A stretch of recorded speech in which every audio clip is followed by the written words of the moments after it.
Hiro, merci à toi d'être venu. Merci pour l'invitation. Avec grand plaisir. Merci. On voudrait faire un petit coucou à Youssouf et Momo Nyangadou, voilà, depuis le Mali. Et Hiro, une dernière question. Comment tu fais pour avoir cette énergie avec tous les concerts que tu enchaînes, les avions, les répétitions, les studios? Quel est ton secret? Voilà mon secret.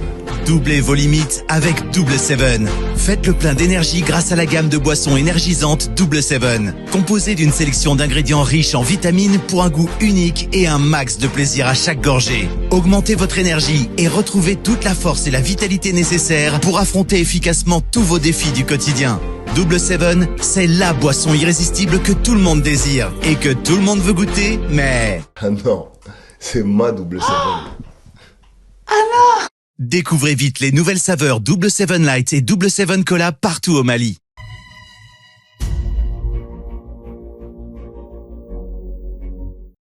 Allez, bozali ebele liboso ya ba TV na bino boza kozela bolobi sango siko tolingi tomona batata wana batata ko bango baye na bango tokoboma bango te me tokosolola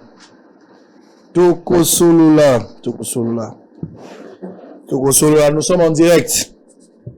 Bomoni bino moko place bataza kozwa millioni ba député na ba député nde batondi kuna so azwi mwa million soki politicien azwi mwa million soki kiote mwa mutaza mwa général ministre ba dignitaire petit peuple place wana zate bango na bango nde baza kuto esika ya lita bapomoli nde kopokola bachecholi obeko checholi tobandi tozotala kaka siko mboka oyo tie okokoma batekala nzoto na osanke yo politicien moko asomba yo esi basombi batobele na résidence surveillée na raisonnement na bango ekokoma ti basomba bomoto na bango. Très bien. Alors nous allons recevoir deux amis. Moko azali avocat, maître Dodo Lutombo Isanda azali avocat ya SNEL. Maître Mbote Ndeko. Très bien.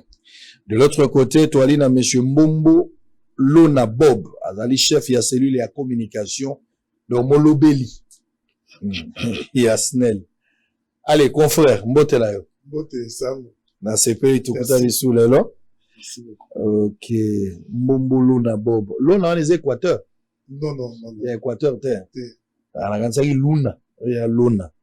Likambozate tozali en direct pour la première fois d'abord pour participer na Bosolo. Les programmes au moment na musika mais lelo une réalité. Ma impression là yo d'abord pour na Bosolo. D'abord il faut na féliciter yo parce que na bando kanisa ke za iloko moko mukezo kande entreprise munene. En tout cas félicitations parce que moi na mboka sali eloko aboye.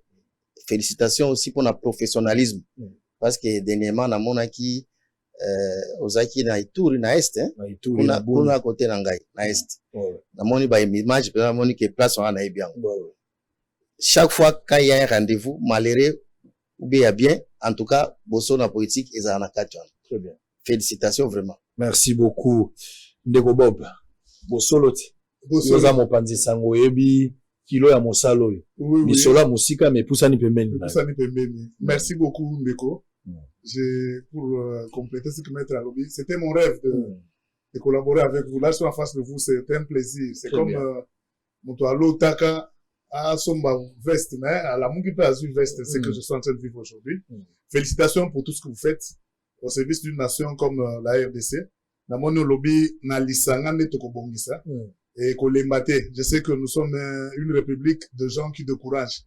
Mais soyez forts, zalana motuke, ozana batimana yo babosunga ka poto kende libusu. Très bien. Nabitumba moko kolonga mena kimia biso mibale to bunda pona Congo, loba malamu pona Congo, kanisa pe salaka malamu pona Congo. Zala positif ko zala négatif te. On va prendre le dossier Matadi Kibala. Na mobimbala ngo, mais avant cela to sala moi toilettage parce que moi mitune belé tout na maganati na SNEL bato belé ba barate. Na botuna mituna. J'espère que le dossier Matadi Kibala mettre ndé a kozwa penza maloba mingi parce que roza mon lobby. Je pense que makambo monsieur etali SNEL ou ezota l'aspect juridique te yoko koloba pona. Merci beaucoup. À moins que maître azale loko ya kobakisa likambo zati. Bato belé ba kwa SNEL.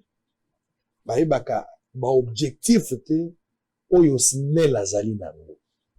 SNEL ezaka eloko ya moto ezaka ya l'État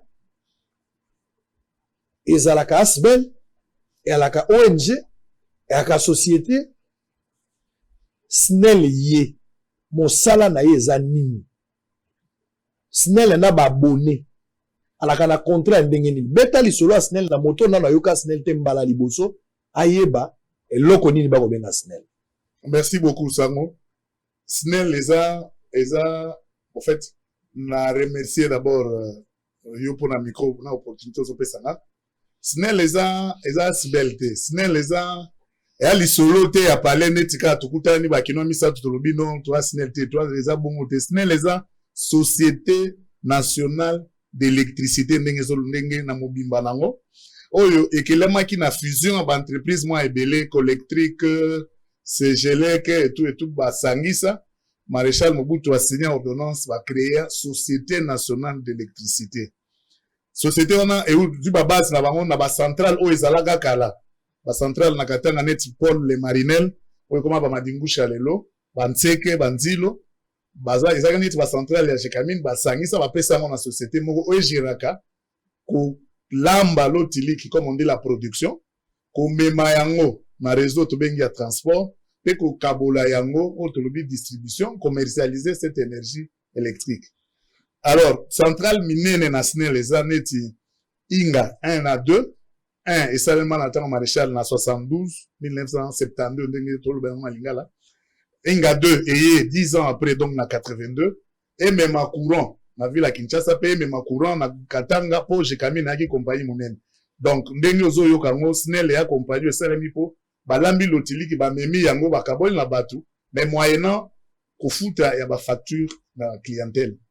Bon courant wana biso tozolamba ngo po tolia yango biso mongo te toyeli yango clientèle ofuti police d'abonnement na yo basaleli yo raccordement na ba bureau ndenge ezali obandi kozwa facture na yo poste en poste pay ndenge ezalaki mwa kala sikoyo loi électricité bimi heureusement que tu as un avocat ou peut faire sa précision ba libéraliser secteur ya énergie donc sango ndenge ozana okotika la sango te okoko mape producteur pe o memi lotique no te équipé ça dit que ndenge na kenda lokwa na Kafumbu ndeko pression ko lukelanga image ya Kafumbu ndenge na kenda na nganda jika na Kafumbu place na mona ki chute ya makasi ezali donc ngai na kosala ba démarche ngai moko pe na bandi kozwa lotiliki na zoteka mais elia yo penza ta mingi te po foto na posta na yo lobelaka biso mais okoko mape producteur pe distributeur énergie ndenge na mona ki yo okendeki na bangu pompa okendeki na nganda jika okoma ekuna o rappeler pe batu en fait il profite de ça pour nous rappeler batu que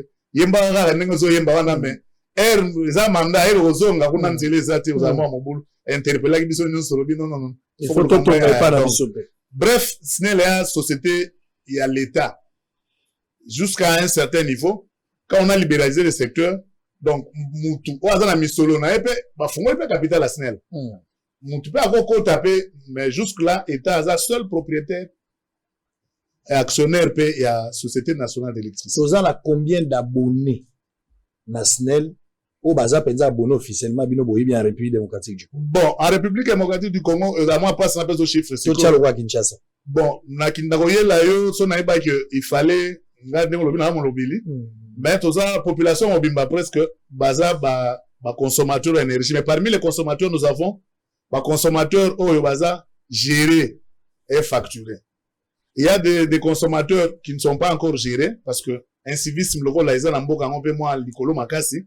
Mutu abendika moko lokola Martin petit frère assisa na ista abiso que singa moi le truc que kopela na parler a tchepe peli et comme chez nous on loti de quartier sans appeler la SNEL et on a ozana Béatrice avant na lutendele yo courant na SNEL na ba étude na asuki na Koweït mais lokola Béatrice akola la molité sango chela nga pe moi singa na zokata na tala kata TV mais les autres chela isinga wana po ata la TV yepe apesi Martin Magambazo sala oyebite et zo zonga na réseau SNEL donc c'est pourquoi on parle de consommateurs non gérés, de consommateurs gérés, mais là nous sommes dans une vaste campagne à identification de tous les consommateurs de telle sorte que la loi OEBIMI et Pegisi Biso pour accorder tout sans compteur matière à cigateur n'a pas produit à cigateur en compteur après paiement tout est la ménage compteur nango pour mutua gérer l'otilique mboka pe to mboma ke maître likamunde kwa lobby ya ba consommateur non géré ozomona te eza inefficacité na part ya SNEL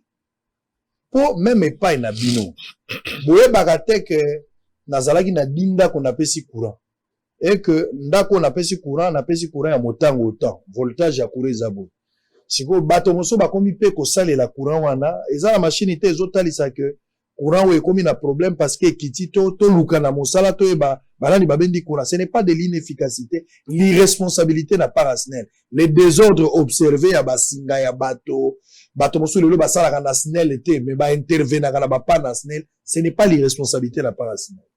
Merci Sango ndenge opesi ngai opportunité et puis nalobaki isusu ke yo oza Sango effectivement na confirmer yo parce que pona kozwa information okendaka tina source oki ko se méfier kaka na ba réseaux sociaux te bon pona nga na koloba penza na ba terme na bangwe ba technique te que non gérer tout ça non makambo nyonso eza na miyibi nango wana to kobenga penza na lingala miyibi ya courant. Attendez tous na plateau ya bien ou automatique étage tout ça mais RMOP caméra ba okoyi bango est-ce que vous avez une inefficacité ou une responsabilité à Sango? Non, vous avez fait tout ce qu'il faut pour nous payer sa bandeko au bazo zoabiso ba image musala. Mais il peut se faire que des mauvais citoyens va s'introduire là ba ibi. Donc baza ba miibi, moibi aza responsabilité. Moibi aza responsabilité, c'est-à-dire que yo aussi ba mesure nyonso ya sécurité. Mais au moins il peut ba bouki lelo Ukraine aza avancé sur le plan technologique, mais au moins il va bombarder pays bumiba. Donc voilà ça va miibi ya courant ya SNEL.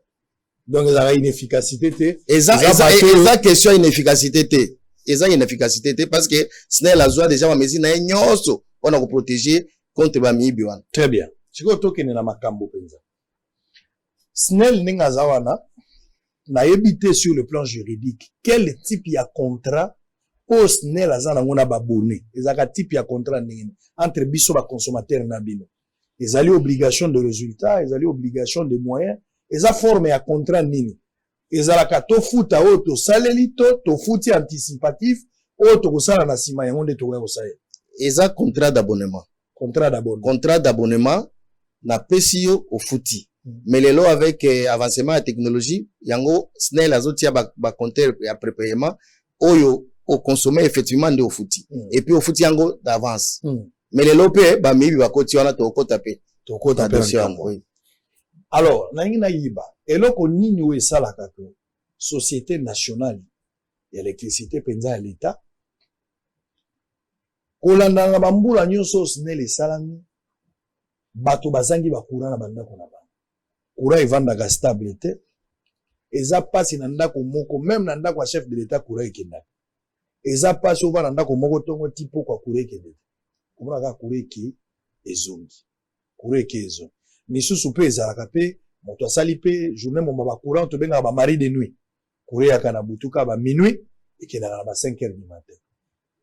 Pourquoi SNEL a nyokola bato eloko nini ezo expliquer eloko wana tokei Sango merci beaucoup pour ce qui singa lobi mari de nuit. En fait à l'époque qui elle a formé ça les lotés qui n'a un nombre à battre tout le bas 1 million 2 millions ça à l'époque et même basalaka inga 1 à 2 on ne tournait pas toutes nos machines. Je préfère un jour tout kende na inga ça tout les mal quoi machine rola yoza on ça l'émission pembe kende to ndeni tozo lo baboye ba konzi bazotala et na reposer problème ba repesa na zu ça on a équipe to kepena to vandi likolo a groupe moko ozo lo bato on a mona eloko d'accord eloko zo ça passe ya on mona eloko désolé la bunya on mona eloko ça alors rebi SNEL période moko na kin o bavana na kin ba ebi que SNEL la somba ga ba réchaud to pèse na population pour que ba consommer.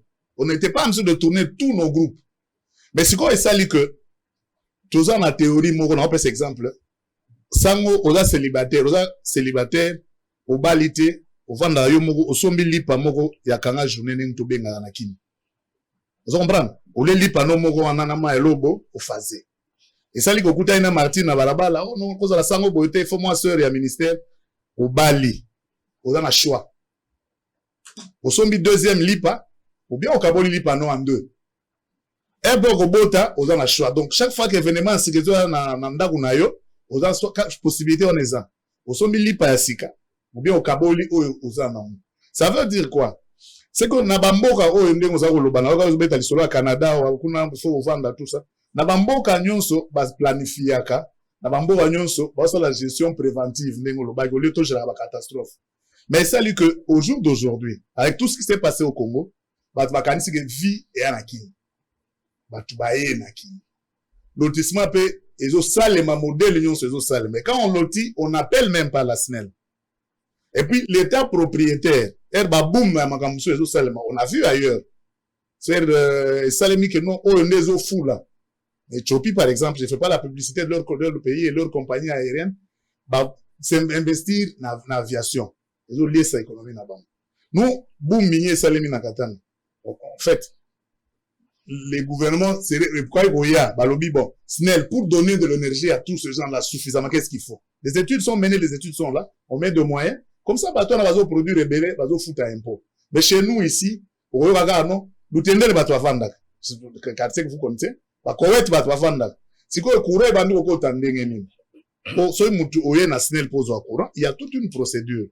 Il y a un schéma cadastral, il y a un boy, bateau kiti, bamoni.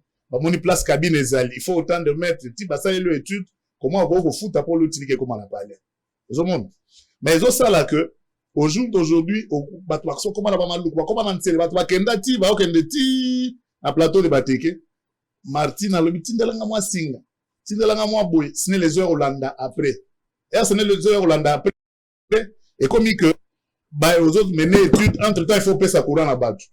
Mais dans l'entretemps, les centrales sont restées, centrales quand heureusement que, les dirigeants, tous en avant, SNEL pour cause dirigeants ont eu boulot. Et ça, rappelle moi, alors, non, soit tu tika liga boye que non, tous là, tu causes là, ouais, public il faut tout ça, en partenariat public-privé, tu pouvez vers les consommateurs, tu dis voilà, nous avons tel problème, vous avez tel problème, vous voulez de l'énergie, mais pour vous donner de l'énergie, on doit réhabiliter nos centrales. Projet quand on a réhabilité autant de groupes, de l'autre ligue Martin de Matabou. Ceux qui ont du courant, en fait, ils savent que le réseau, il est stable parce que nous avons amené une deuxième ligne ici. Et puis, l'énergie qui vient, il est stable. Mais qu'est-ce qu'il y a? Le deuxième problème, en dehors, il y a lotissement sans appeler la SNEL. Le deuxième problème, c'est que la puissance souscrite au départ. Nous sommes ici dans ces très beaux studios. Vous avez un projecteur mi-balé pour souscrire puissance moroboy. Et donc, on a un écran, on a un climatiseur, on a une cuisinière pour balamber à travers. Il faut revenir à la SNEL pour dire, j'avais souscrit pour 200 000 francs, mais la puissance que j'ai, je constate que nous, on a un bakisi bilo comment évaluer, et puis, comme ça, la SNEL va redimensionner le câble qui vous amène l'énergie, la transférer, mais ça ne se fait pas, yaya. Qu'est-ce que nous constatons? C'est surtout chez le grand Bouane, comme le temps où la image, on est batonga. Bapomba. Bodifier ndako. Ezaki ya se, beti, colonne, kati ndako, et comme il y a étage. On ne vient pas à la scène. Martin Azawati. Oh, Azali Banda Yaka. Yo, outi polyclinique. Mais benga polytechnique. Benga na Jean, master no aista. Sale langa installation. Or, ailleurs, l'État gagne l'argent tout simplement parce que l'État a des cabinets où les gens vont chercher ceux qui peuvent faire l'installation de l'énergie dans l'endroit. Mais ici, chez nous, parce que il va tripoter aux équipements parce qu'il connaît l'électricité. Mais la procédure que SNEL utilise a bien monté. Conséquence, il y a des gens réseau, tout bon, ici, les lobbies, c'est à gauche, les ongi boy, la cabine surchargée. Voilà un peu, en gros, moi, le problème, SNEL a aussi la face. Placement au lobby, il y a faiblesse. La SNEL n'a pas la police. La SNEL n'a pas l'armée, la SNEL a un seul moyen, la mission m'a PC n'a autant qu'on décrire, mais tout ce que nous faisons, nous écrivons à l'État. Tout l'équipe, il faut sensibiliser la population. Ça dit, problème où il posé, par exemple, lotissement, ils ont ça, la quartier à Sika, mais ils ont benga l'État, ils ont benga SNEL, pour que ça, la en amont. Pour études, on est permettre que les quartiers, on a besoin de l'autre, qui est malade, on a un problème. On a l'État. SNEL, société à l'État, l'État n'est pas SNEL la difficulté. Donc, l'État, c'est quasi inexistant. Le problème ici, c'est l'État. Je pensais qu'il y avait des privés pour que vous fondiez l'État dans nos services. Je ne suis pas politicien, mais je vous dis des choses. Je vous ai vu à la télé une fois. Aux autres réclamer téléphone, c'était en Espagne. Bilbao ou quelque part. Na Barcelone. À Barcelone.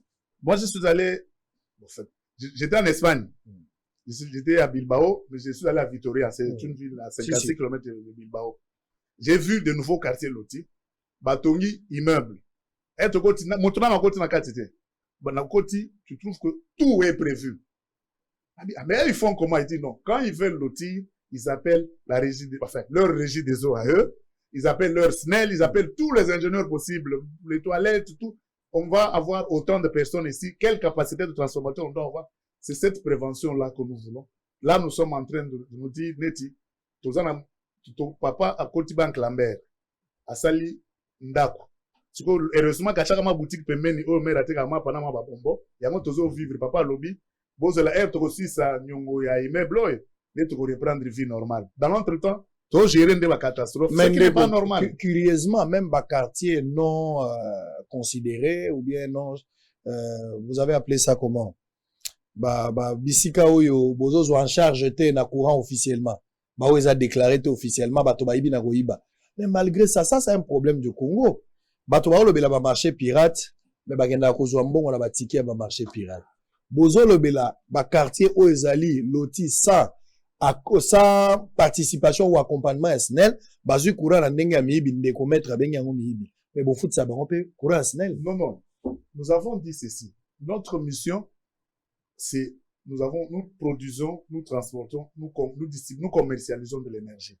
Ces amis-là, ils ont déjà de l'énergie. On a dit, bon, qu'est-ce qu'on fait? On a une procédure de régularisation. Identifions-les d'abord. Et puis, formalisons leur connexion. C'est pas de l'imprudence. Non, c'est-à-dire que... Maître, s'il vous plaît, maître, je pense que ça tient pas. Oui. Moto a déjà na fragrance beaucoup que moto aibi. Il faut réparer. Bateau yo bazu courant na ndenge ya moibi. Po bo met apesi ndeko apesi penza makambo za malamu. Toza ndako 20 courant basali onka pona ndako 20.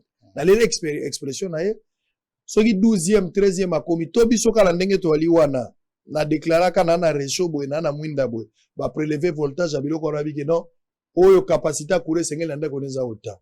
Lokola na zu biloko ya sika sengel na déclarer po ba bakisela ngai pe makasi na za na mbeba te. Mais beaucoup tinga la fragrance ya moibi. Et lokola liboso il faut réparer. Pour réparer dans un premier temps, quartier, il faut qu'on ait le courant. Bobenga bango, babanda procédure. Mais, et là, ça la passe, pendant que batouana bazo iba, snel azo fout sa bango courant. N'est-ce pas, il faut ta courant snel. Ah, maître, oui. Bon. Ndeko sango, na kanisi, question eza pertinente pour poser ango bien. Mais avant de répondre, n'engaye na zonge la, parce que si eloko eza bien, il faut que le bango eza bien. Lelo na kineao. C'est pourquoi on a dit qu'il a félicité yo, na ba effort zo sale. Ce que comme 12 heures pas, bonsoir politique et bandi émission hein, netio et bandi, ba tu mususu bakati ba chaîne ba notala, baza focaliser sur yo, pona nini, pona nga. Parce que oyebi ko adapter ba événements sociaux par rapport à l'actualité. Moto ko yeba ah non kuna ndeba, oh biloko za lobi ah yango pe okena source olege ko yeba. Oyo nani ndeko oti ndeko bobe oti koloba na wana eza vrai. Ba centrale nyonso oyo nazongeli mpe nazongwasima moni ba centrale nyonso apesi yo na ba année en 1971 1972 population na Kinshasa ezalaki à 2 millions puissance oyo SNEL amemaki po ekomawa eza en fonction ya 2 millions d'habitants lelo sotali statistique ya CENI en tout cas dernièrement na 2018 ça a plus de 10 millions d'habitants mais en même temps on n'a pas adapté batongi ba centrale ya sikate bien que ba effort eza mais batongi ba centrale sikate pour na adapter les réalités qui sont là. Biso ba oyo to tangi na campus yawa na bande 90. 18h à partir de 18h ti 21h courant za faible. Pona nini? Wana kutu ba débrancher, doit nous débrancher ba congélateur. Pona nini? Parce que wana nde ba tozongi mutu nyonso atie réchaud à brancher. Mais kala tango to tuni pona nini courant za faible babine batika autorisé bâti à réchaud na ba chambre était parce que il y avait une cuisine centrale na restaurant central kuna likolo na se oyebi place très bien voilà kuna ba itima no ke de kaka molongo ozi biloko lié après ozongi ezande ngona mais lelo muna mutu azo se débrouiller à la donc explication na ça tient aussi par rapport à la situation ya lelo olobi que mari de nuit c'est vrai Mais bon adapter capacité il y a 2 millions par rapport il y a flux migratoire au toza nango banani faut adapter bon ba bisa ki yo za l'état oui snel de l'état bino oui kasi yango nazolo bano est-ce que na mais le banga que to failli parce que jusqu'à présent to salité nazo ba failli par rapport ya flux wana na lobi na yo awa parce que eloko bomba o ezate ba garage ya sika etongami te par rapport à flux ndenge makamezo ken. Or, ndeko bo balobaki yo moko pe je crois tango pesi par exemple e mboka bepaya ba étude ya faisabilité ça maka avant ndenge toza lelo na ba 2022 estimons que toza ba 15 millions dans 5 ans toza combien toko za ba 20 millions mais il faut déjà ko adapter biloko nyonso wana par rapport à la réalité wana. Donc, c'est-à-dire, l'État n'a biso azota la makambo plus na conséquence. En tout cas, nous devons dire ça. Responsabilité de l'État. Maintenant, je réponds à la question. Oui, allez-y, lui va compléter. Est-ce que nous devons régulariser Moïbi? Non. Parce que Moïbi a futa kura. Moi, c'est ce qui m'étonne. Ndeko bo ba ebisakio bato esika ba ekoiba kura. Ba ibi yango epaya abonné. Parce que koiba kura na haute tension te ou bien na moyenne tension te. Okoiba na esika kura ezali oko accéder facilement baibi yango kuna me na yebi ndenge mibeko ezali snel avant ko régulariser ou quoi faire quoi que ce soit sur akuti ke baiba to baiba ki bakati na abonné wana qui a favorisé la fraude. C'est comme ça. Si on a bateau ba frauder ngapo nange yali bateau ba frauder bango pe bazo futa facture ya courant alors que bateau wana bazali ba abonné connu te ya lobi yango ba na contrat te. Oui ndeko. J'étais en train de dire ici que facture à SNEL, c'est un système. Pour les canaux télévision, pour solo la politique, il faut au la réception, au l'équipe na caisse, c'est ça la procédure. Et puis, on peut sur accès au continent studio. Mais si tu te retrouves, comme je dis, parce que pour payer la facture de la SNEL, il faut zala na point d'alimentation. Au continent système, c'est alors que facture ne bima chaque fin du mois. Ben, il s'est fait que Moutou, ça veut dire l'incivisme est en train de prendre les dessus. Il faut vraiment ça créer une émission Moussoussou. Il y a côté à bas tout civisme. Nous avons tout ça l'école primaire kala, excusez-moi, tout ça autant à civisme, le respect du bien public, le respect du patrimoine national. Papa y a voisin, hasard papa, hasard tonton té, papa y a tout ça. C'est ce qui fait que voisin, parce que bête à biso à côté na classe de voisins n'a bien bêtio aux zongi penandako. Mais aujourd'hui, au fait, beaucoup de choses ont changé. C'est vrai que dans le comportement des agences SNEL, il y a aussi un travail à faire pour bazonga nanzela. Agence SNEL azonga nanzela, asale la mibeko ya compagnie. Au moins, n'etinga naza boye, pour identifier nga ki naza SNEL par rapport na yo lati elamba na yo, nga naza na carte na ngai. Singa na che, bakomi SNEL, ça signifie que je suis facilement identifiable. Biloko ba journalier baza na ngote. C'est ça ce que je suis en train de dire. C'est pas fini. Parce que bino botiki ba journalier na balabala. Ba journalier nde bazo sa mosala. Ba gens qualifiés baza mingité. Baza na ba constat. Na limisa. Na kotike la yo. Na kotike la yo. Na katote to na ngonga. Na banda ko zela yo motema polele maboko ko funga. To na ngonga. To na dossier monena ibakitadi kibala ntolobi te ngonge yali. Ngala ngonge yali. Ngala lobikaka. Awa yo zolo balikambo ya carte na cotisio na likambo pona olakisa que ba dégâts ebele otoza nango na Kisasa ba gens qualifiés ba moke mais ba journalier ba ebele ba journalier nde ba osala ba dégâts mais bozo pesa bango responsabilité même makambo to décrire na bino na fraude mingi bato bakenda ko saelango eza ba journalier bango nde bato ba facilitaka même makambo to loba par rapport à ba gens qualifiés. C'est ce que je dis, comment bozo koka kozala na même mise ya contrôle total te à système na bino. Allez-y. Alors, j'étais en train de dire quelque chose ici. Je peux terminer. Si, allez-y. Question. Je disais, au moins, le réseau routier n'a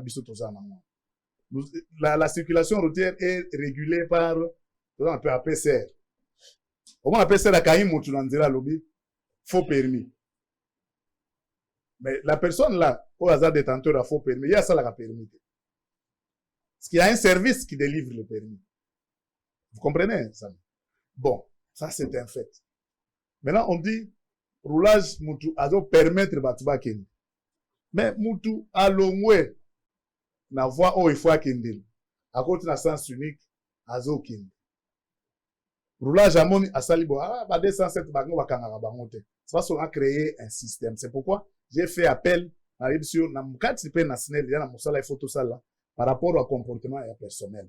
Mais ici nous sommes en dehors de la SNEL. Où je demande à la population, je vous demande vous, la SNEL n'a pas d'autre moyen que de recourir à la sensibilisation. Pour faire comprendre à la population que ne peut manipuler ou toucher aux équipements de la SNEL qu'un agent SNEL. L'agence, il faut l'identifier. Il s'est fait malheureusement que ici, chez nous, beaucoup de choses ne marchent pas parce que nous gérons avec le cœur. Ailleurs, on gère avec la tête.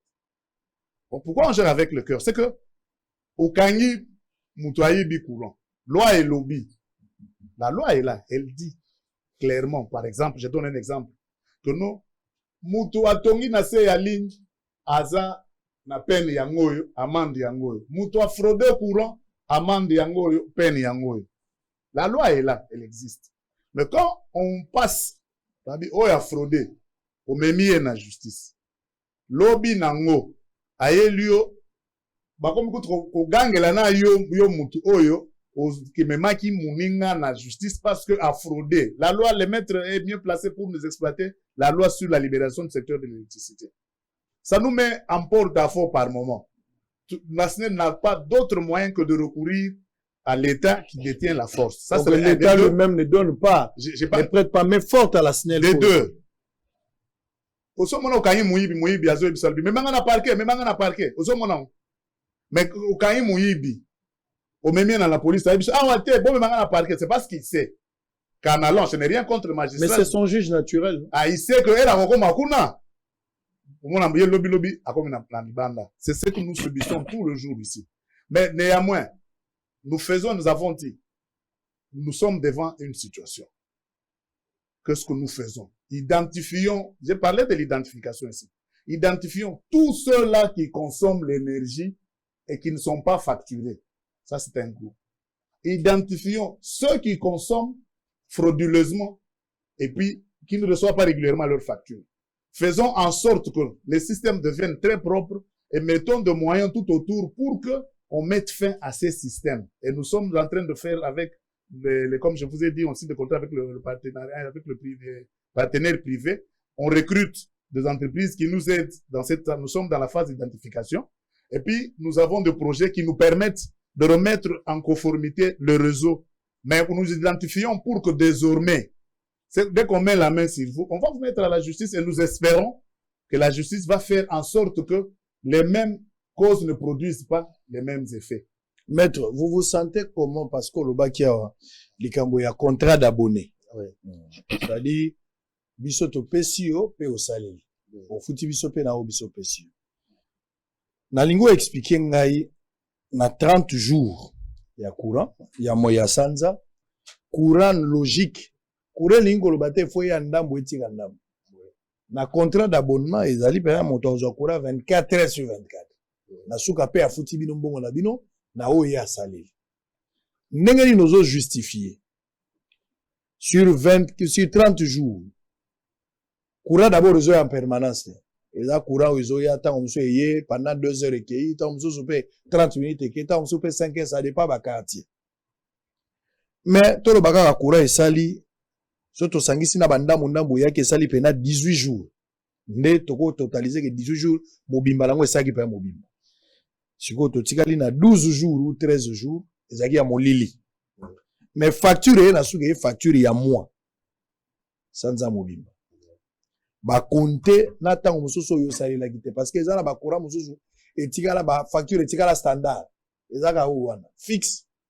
O sali le belo sa muke ezala mbongo ese yibani. Comment ozo expliquer moto sali courant likolo na ese bazaka na mbongo moko ya mibale moto sali li courant te mazui facture. Yango bozo tekela bato molili c'est de l'escroquerie to za la justification mususu. Ah, merci beaucoup Ndeko Sango. Eza escroquerie peut-être mais justification est facile. Okay. Et là, on est justifié par le simple fait seulement que majorité de la facturation, la facture est forfaitaire. C'est-à-dire que, au départ, on signait contrat d'abonnement na SNEL. Par exemple, par mois, on a foutu 10 000 francs. Courant EAT, on a foutu 10 000 francs. Et souvent, En tout cas, jusque-là, na moni jour, on a été que Snell à la Mouki, à le bon, awa, nazo katakura, no pesa en kurate, awa, besoin 12 jours, awa, besoin 3 jours. En tout cas, na évité. Snell a sa lignonso, a pesa, a satisfaire clientèle, mais, okozonga, gana justification, et puis, justification, azo pesa, yo, wana, ndeko sango, nga na yo, tokoli na mboko yo. Embouteillage aux atozango lelo. Est-ce que dans 1990 zaki, dans 1980 zaki, ça se justifie par le fait que banzela itikalika moko batubaye ebele. Maître. Nde justification yango wana ndeko nanga. Échec ezali. Écoutez maître, c'est pourquoi na émission qu'il faut batia système ya prépaiement nde yango na lobanda loba. Ndeko déjà biano apesa ki epesi yo passe. Ndeko apesa ki exemple moko ya malamu. Yango ne réponse nazo rappeler. Ndeko alobi boye. Ozo beyo moko. Na 1990. Oui. Ndako yo moko célibataire. Tango komi na 2022, yo komi na mwasi yo komi na bana. Voilà. Ça dit yo moko yebai kozalaki célibataire, mais on a vu mwasi na komi na bana misa domine na 2022. Yo ko bando tika la plaintif te olobaki na 1990 na alaka moko siko na komi célibataire. Oui. Donc yo esengeli o adapter bozwi na yo, mais alobaki eloko moko bi soit oko se contenter kana oyo ozalaki nango. Oui. Onyokwama. Alors, soko lingyo za pena moto normal, bagisa mapa na motango ya bato bakomi. Snell a yebi, ki azali susu ya babonete, motango azalaka na mona 90. Lelo e mati. Mais pourquoi vous adapter te? Pourquoi vous tiki biso be la kala? Vous tiki nostalgique avec des arguments? Mais solution est atteinte, quoi. Solution est atteinte. Sango, je suis très content que Ozongela. Ozongela pour place ne yango. Le problème est aboyé. Tout tiki nostalgique te. Je vous ai dit ici que Bas Central Nabiso Ndengezaliboui, quand nous avons vu le nombre d'abonnés augmenter, quand nous avons vu les réalités du moment, les études ont été menées partout et nous nous sommes dit il faut prendre une décision courageuse. Quelle est cette décision courageuse? Nous recourons au partenariat public-privé. Je dis bien le partenariat public-privé. C'est ce partenariat qui nous a permis, au jour d'aujourd'hui, nous avons réhabilité nos groupes, non seulement réhabilité nos centrales, mais nous avons monté, s'il faut dire ça simplement comme ça. Donc, tu réhabilité ma groupe, tu moderniser yango, et tu maintenir la puissance. Je ne sais pas si ceux qui n'ont pas. Mais, explication, ça peut ça rendement dans le courant, tu as dans c'est ça ce que je vais vous dire. Allez-y. Bino population, il faut beau salle. Parce que Snell la sali, à remoderniser ma groupe, à monter la puissance. Qu'est-ce que la population doit faire? C'est là que nous recourons à vous. Nous la population, aya na bureau à Snell. Elle a modifié puissance souscrite naye. Elle na bandal kutu, ou na kasavubu, a morcelé le pan naye zaki moko en 4. Aya na Snell a déclaré à l'oba. Puissance on a regardé le pan moko. Et comme il y a 4 mapango, venez adapter le câble. Ça, c'est de 1. De 2, il faudrait arrêter na elogo tobengaka transmission. Parce que lorsque nous constatons que ba parcelle est mati na balabala, on dit le transport là est occupé jusqu'à 97%. Et on ne peut pas l'occuper comme ça, il faut le reposer à un moment donné. Vous comprenez, papa? C'est de la technique. Parce que par moment, quand on parle de délestage, il ne faut pas avoir peur de le dire. Le délestage, par moment, c'est ici, dans la ville. Avec tout ce qu'il y a comme éclatement, augmentation de population, morcellement, tout on dit, il faut reposer les équipements, donner du courant aux gens, les autres attendent, et puis on donne. Malheureusement pour nous, quand on a recouru au délestage, quand vous délestez, je connais pas très bien les avenues à Kasavubu, je prends un exemple comme ça. Quand vous délestez Jakar, quand vous délestez Opala, Sango avanda na Gemena, atindeli monsieur Bob Singa, monsieur Bob a eu courant. RP bakokata Sango, Bob atindeli EP Singa. Ça c'est de 1. De 2, les amis ne viennent pas à la semaine pour que tout se fasse selon la procédure. De 3, je vous ai dit ici, que les études, quand nous les mettons, parce que nous, la SNEL, ce n'est pas notre entreprise, c'est une entreprise de l'État. C'est l'État propriétaire. Ailleurs, que nos côtés ont des eaux fous là. Bayaka, Bachekuna pour que Emata, tout équilibré. Lorsque nous avons vu les miniers nous demander du courant, on leur a dit, nous avons des groupes par moment, nous devons réhabiliter ces groupes, ils nous font autant. Il dit, bon, facture, on a mis sur le les Araboy. Nous, au fouti boye, on a mon sous-sous, beaucoup bandozon, c'est la mission bongo, na énergie. Vous comprenez? C'est ainsi que nous résolvons des problèmes aux miniers. Centrale Totongi Sika, depuis Tobandi, après la République, depuis Tobandi, Tozongeli, République démocratique du Congo, ils ont Zongo 2, na Boussanga, na Katanga, mais Boussanga, ils ont SNLT. Lorsque le chef de l'État a parlé à la nation, les services n'ont pas correctement dit des choses. Boussanga, ils ont des miniers qui ont construit, la SNEL a mis sa part, ce qui va produire peut-être 240 mégawatts, SNEL il y a 30, mais les miniers là, ils prennent parce que le secteur est libéralisé. Comprenez, papa? Mais dans le cadre de l'amélioration de la qualité de service que nous rendons à la population, nous avons, sous le leadership de la direction générale, initié des projets avec des bailleurs, avec des partenaires, et nous remercions le chef de l'État parce qu'il nous a aidés. Il a signé des projets pour que Zongo 2 qui a produit, au lieu de transit à part ligne à Zongo Akala, qu'on construise une nouvelle ligne qui amène directement 220 na poste il y a Kinsouk. Vous comprenez que le chef a les soucis, il nous aide. Alors que si le chef a les soucis, mais il était totalement déçu hein, devant les deux chambres à parlement, à discours à Souka Mokondiambo, laissez-moi terminer. Ouais, mais allez-y. Faut pas seulement parler. On a parlé, s'il vous plaît. Il faut pas seulement l'amener dans le sens qui vous a soutenu. Le chef, il a aussi critiqué. Oui. On a laissé parler, par exemple, que Madingusha ne produit pas. Alors, c'est une centrale totalement rénovée et elle était à 83. On est aujourd'hui à 120 ou 110 de capacité de production. La ligne qui amène le courant de Madingusha vers le centre de consommation. Nous subissons un fléau terrible au Katanga. Le vol de conducteurs en cuivre que les Belges ont laissé. Nous avons recouru au gouvernement. Nous avons crié partout. Nous avons, si je savais, je pouvais amener mon téléphone, je vous envoie des vidéos pour que vous voyez quel est le travail que nous avons abattu. C'est de la même manière que nous avons, pour Matadi Kibala, quand on va arriver, nous avons crié depuis 2018, libérez les couloirs, mais on nous vole des conducteurs en cuivre et nous sommes mis d'abord aussi, non seulement à continuer le travail, nous avons pris l'argent à acheter d'autres conducteurs en aluminium que nous sommes en train de remplacer. Nous avons déjà remplacé entre Madingusha et Ozonga la lingala. Tosto Zongeli, Tosto Zongi si ba conducteur entre Madingusha ti na Shilatembo, ezo na Lubumbashi, ezo ke ne pas ba minye. Nyonso wana eza na souci ya koloba que to ko croiser maboko te. Mais ba mi bio bazo yi ba biso cuivre wana. Ba na Katanga. On a arrêté combien de camions na ba cuivre na kati. To memi na l'état, solution ezo mona na kati. Vous comprenez? Donc l'état ndazo so relaté.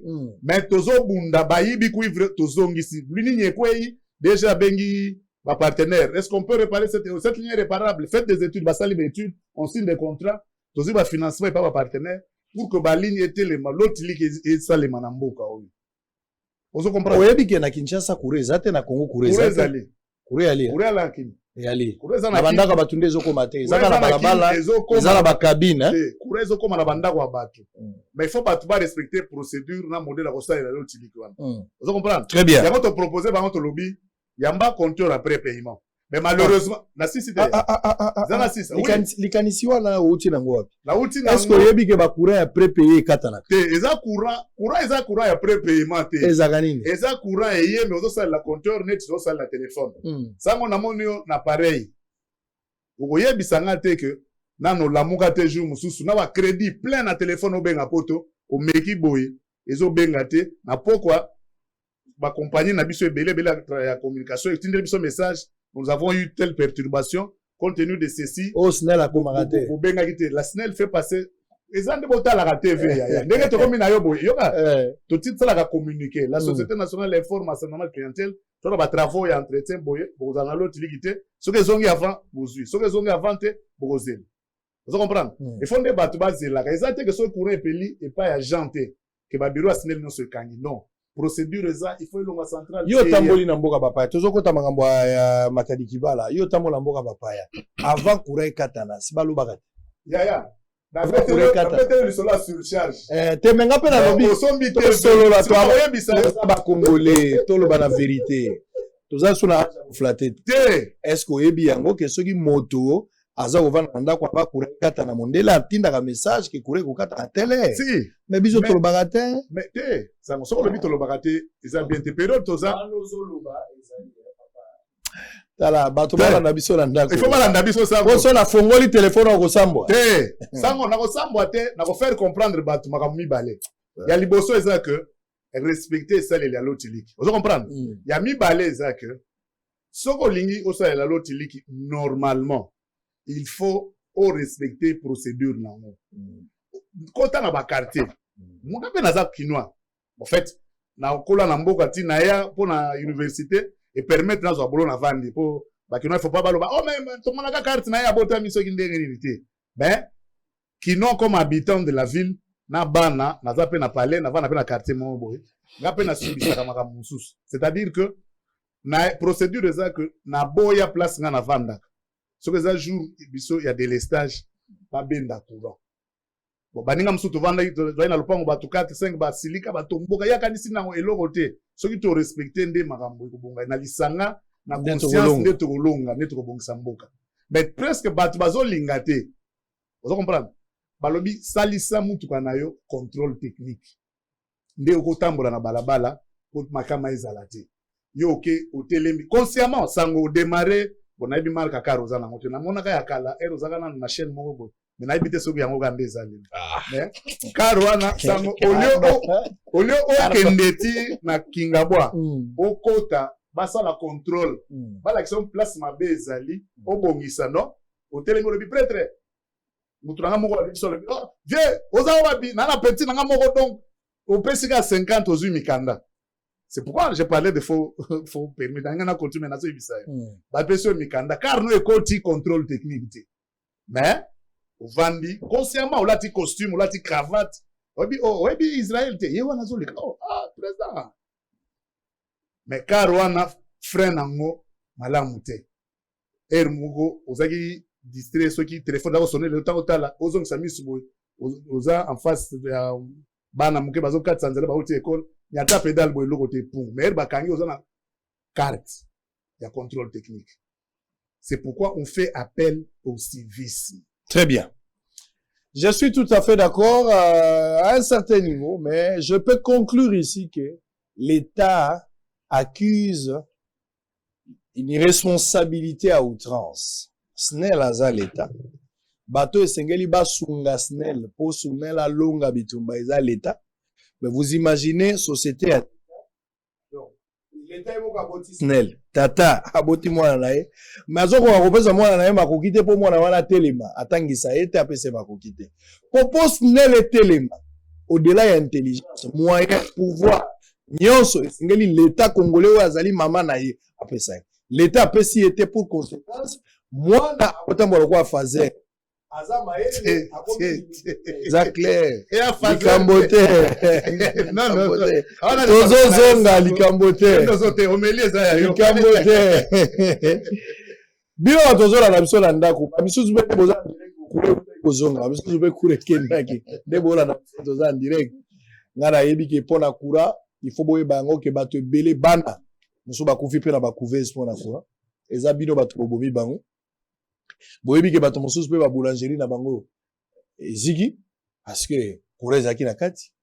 boyebi mpe ke bato mosusu baki na baimprimerie basibele bakoma na baproblème bato mosusu bandako kutu nde koloba te wana eza part na bino limbisa part na biso mpe population na kati ya makambo ezali mpo nga namoni mpe mapango oyo bana basi bakoma baingénieur ya courant batiela bango basinga misato akanga foto ayebi atalaka bibo soki oyo ekei tozwa courant ya kinzenzengu ça veut dire courant ya mabaka tocha ya shaba oyo ya shaba nde ezaka mwa makasi oyo ya shaba ekei kinzenzengu esili totala oyo ya nani ya avenue nini epulu tozwa ya epulu mosu azwi ya irongo nayebi système wana toza nango surtout moto abetaka tolo kute komi même soko ozozwa ndako bazobisa awa baza na 3 lignes baza na courant balabala bazwaka mpe ya koto na ya koto mais facture eyaka ya moko mais mibale eza ya kimoyibi surcharge wana na ndenge ya mayele ata ndenge tozoloba kotelemela snel mpo na qualité ya courant ezozala malamu te mais responsabilité na biso population mpe eza mingi na kati mais mingi ezali snel d'abord ye moko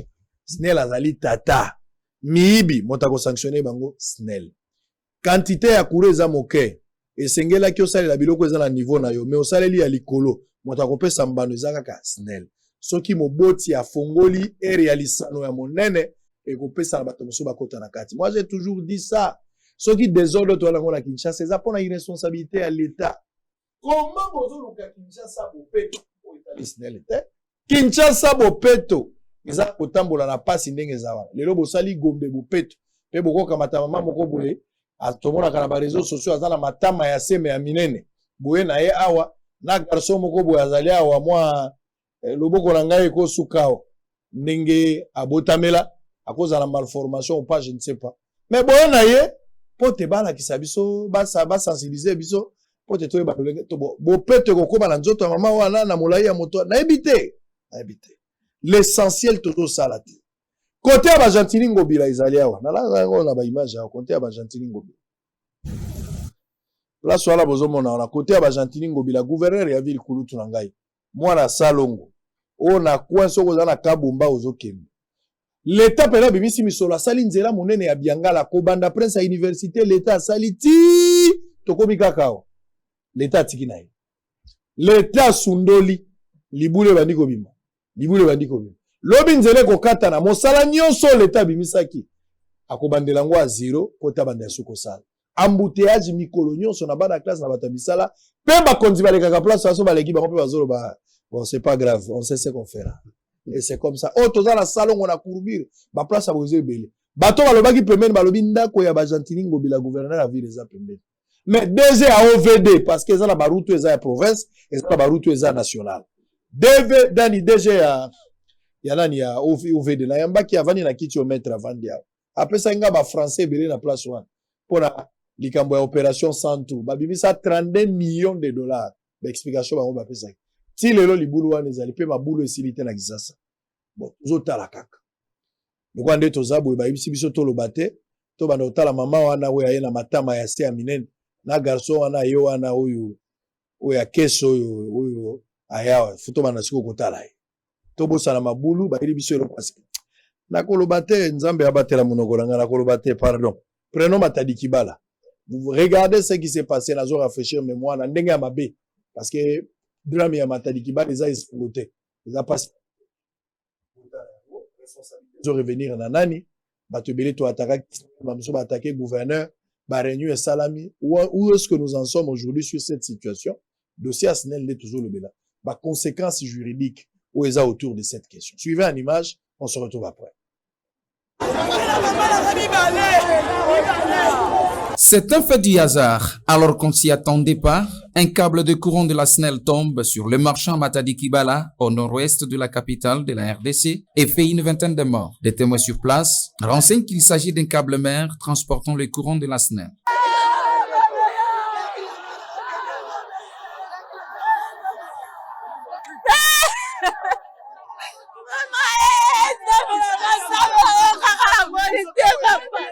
Sur place, une vingtaine de corps sans vie et sur le sol, d'où l'inquiétude de la population du coin.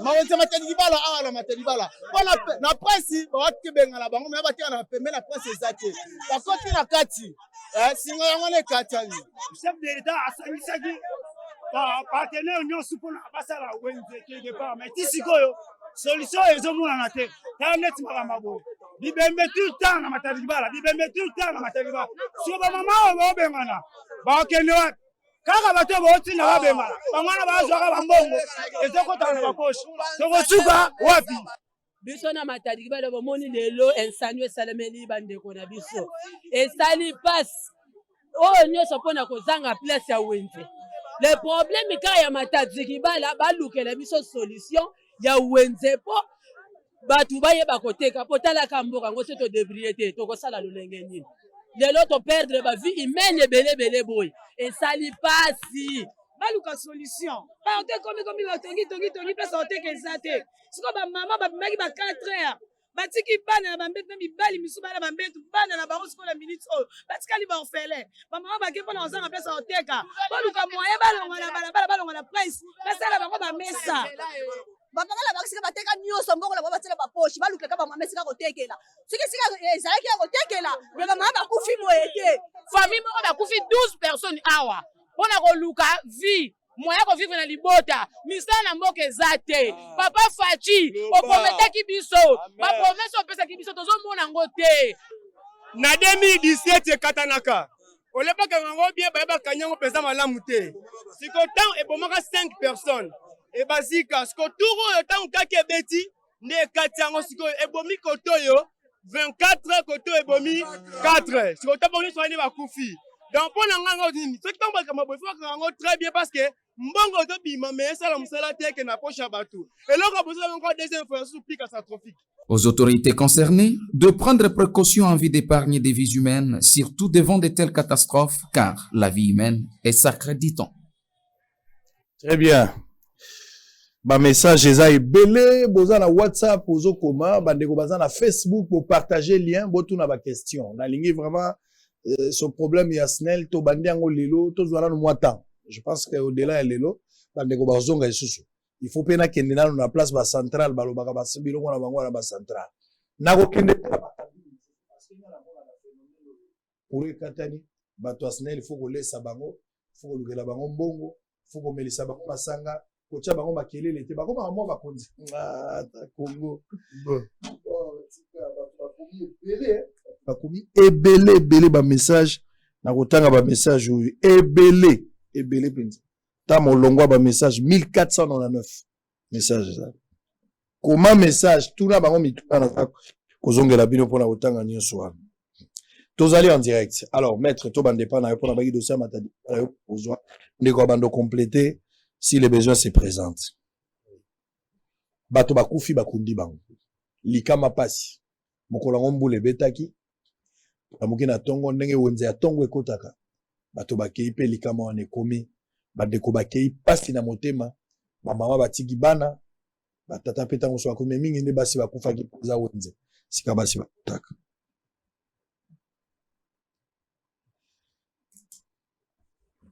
Qu'est-ce qui s'est passé au juste? Mokolo wana po ba version ezebele version SNEL ekoya ki ndenge biso nyonso monaki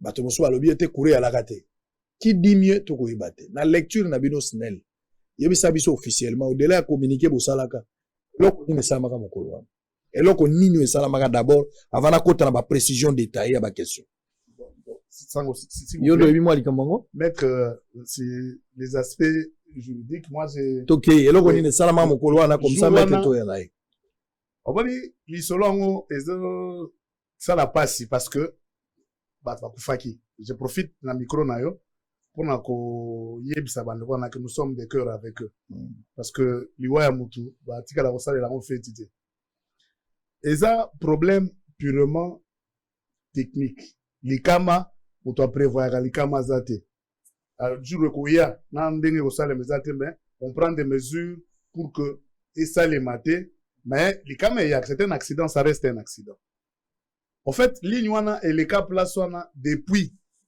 parce que central est salement kala ligne wana et ya kala bato bazaka na kinda ba 98 ba yebi que area tozanyi mai solo bikola banyangala kata ligne wana mutu sunga kin pour l'utilité ezal ba ligne na biso haute tension loi ezali mettre à côté en détail à loi oyo epekisi peut déterminer ba nombre de mètres oyo eza non constructible il faut éthique à la vide pour permettre d'abord la protection de ya réseau de terre dans sécurisation pe ya batu na kovanda pe na sa ligne et même maladie ya makambo belaka likama câble koité donc avant d'entrer dans l'état je peux dire batu bazala wenze zalaka te bandako ezalaka pembeni te mbule betaka te câble ngesa ba dégâts wana te oh c'est un accident et kokoma ba ligne na biso leka bazamba ebele mais ici soko ta likolo ya ligne na biso ya na singa ba ligne haute tension et to ke yinga au monde eza na fil ba benga fil de garde fil de garde wana eza kala bino basango za kotonga ba église net na Saint Charles Luanga ou bien Saint na Bonzola ou bien nini baza ko tshaba mabende likolo wana eza tobenga en paratonnerre. Donc fil de garde na biso et jouera rôle wana. Soki yambi des charges atmosphériques et yambi et kitisi yango écoute ça on a réseau de terre. Mais ici sur notre ligne qui passe, les réseaux de terre au fait pas le simple fait que nos servitudes ont été violées et occupées anarchiquement. Sauf que les lots ou l'équipe place drame et salema qui au poussani mukeli bosso je pense à 100 mètres parcelle moko ezawana pylone ya na kati ya lopango wa mutu pylone wana ya ligne wana eza na kati ya lopango wa mutu soko okei snell snell eza négligence soko okei wana polo bano pylone eza tolingi tosala boye violence soki violer domicile destruction méchante et tout mais bato batongi na se ya ligne timoli ok ils ont détruit notre réseau de terre. Nos conducteurs là sont en cuivre. Les gens n'ont pas accepté. Mais quand le chef de l'État est arrivé, il y a des vidéos. Quand une maman dit, quelques minutes après, c'est-à-dire que notre fil de garde a reçu ces décharges atmosphériques. Il fallait qu'il y ait un réseau de terre. Mais il y a une fondation. Ça, 2 mètres, ça, 3 mètres. Va neutraliser le réseau de terre. Décharge on est au kende wapi tala ligne na biso eza na 3 conducteurs côté moko eza ba conducteur mibale côté msusu conducteur eza moko ya moko wana nde yambaki charge nyonso wana po yango eza ya moko eza neti presque un peu isolé ere yambi ba conducteur na biso eza ba cuivre ndenge ba kino ba lobaka eza ba miadi et kangami bo isali conducteur wana eza na cuivre o balega na ba cabine ndenge ba violaka ngo ba yebi que soki ba tie brin c'est un cuivre na yebi brin c'est très bon conducteur du courant so ba tie brin et que on appelle ici les chevaux, on appelle ici côté, on a battu boy, et comme un rouge, c'est comme un rouge katanak. Alors, courant on a habité sur la tasse, on a kaké rebeti nzete, ben nzete et pas sur la nzete. Et reye, si on est yambi charge, on est l'équipe puissance naie et comme un rouge katani. Vous comprenez? C'est ainsi que et reye pour ezalaka la nyoka c'est tobeta wali solo à 200 et à 220 volts, il y a pas l'été rocha stabilisateur. Mais déjà que nandako ce qui est résistance il y a 220 et quoi ina mayo che maboko na mayo wana la mère bakufaka na ba ce qui sèche cheveux ce qui na bandako mais a tobeta lisolo à 220 000 volts donc mutoko mona ngote ata mutu asina yebiso na moni 220 000 volts boy ya ona eko témoigner té les années tu yoza sango na bible lobi personne ne peut voir Dieu atikali na vie ça lisolo à 220 000 volts et puis ere kitaka il y a rabu. Heureusement, d'ailleurs, on va tout président, on a qui DG question. Alors, mais basique, il m'a cassé pour nani. Et ça, on m'a mis, on a moi tâche, mon sorti, parce que nous autres, on a besoin même. Mais, si on a érayé et bêti, et bêti na maille. C'est ça, 220 000 volts, et bêti na maille. Bah, moi, ma colonne, bah, zagi na maille. C'est ainsi que ça les a. Motonio soit zagi na ma colonne na maille. Voilà. Est-ce qu'il y avait possibilité à coéviter? C'est ça, coéviter ndeni. Pour éviter drame wana. C'est-à-dire, na ndengo lobby, singawana imemaki kura 220 000 volts eza makasi. Par prévention, parce que eloko bako condamné mingi na politique yali, nenge to baki ne bandi la politique des conséquences. On attend que les dangers arrivent pour avoir toutes ces explications. Qu'est-ce que l'État et la SNEL bakokaki ko sala pour na ko éviter même attaquable ko eboma batote. Biso SNEL to bandi to moni ki fléon ezo continuer parce que chef de l'État sengaki délocalisation a marché wana. Na ebike nous avons mieux informés. Depuis 2018, ceux qui n'ont pas le téléphone, nous avons un numéro, nous avons condensé la vidéo. Nous avons fait le tour du Congo. Tout le monde est autorité. Tout va libérer le couloir, et ça danger permanent. Tout ça, quand on a la plaque, il y a même un témoignage. Si vous permettez, je peux demander mon téléphone. Un instant, on va ramener lui son téléphone, s'il vous plaît. Donnez-lui. Autorisé, donnez-lui le téléphone. Ok. Il y a une maman qui dit, Tocha Wenze, côté Ansele, Tocha Wenze, oyo, moko to vanda katozoka motema moto. Moko to vanda motema moto, soko simbitol, ozo ningana. Je retrouve la vidéo. Il y a pas de souci. Je pense, précieux, donnez-moi d'abord Matadi Kibala. Faut que les gens voient les témoignages des gens ce jour-là étaient comment. Et ça l'a passé avant que l'aspect juridique. Au maître Aroloba. Regardez encore une fois. Pas si Bato Bakenda Batika Mabota. Bato Bazole la passe. On se retrouve après. C'est un fait du hasard. Alors qu'on s'y attendait pas, un câble de courant de la SNEL tombe sur le marchand Matadi Kibala, au nord-ouest de la capitale de la RDC, et fait une vingtaine de morts. Des témoins sur place renseignent qu'il s'agit d'un câble mère transportant le courant de la SNEL.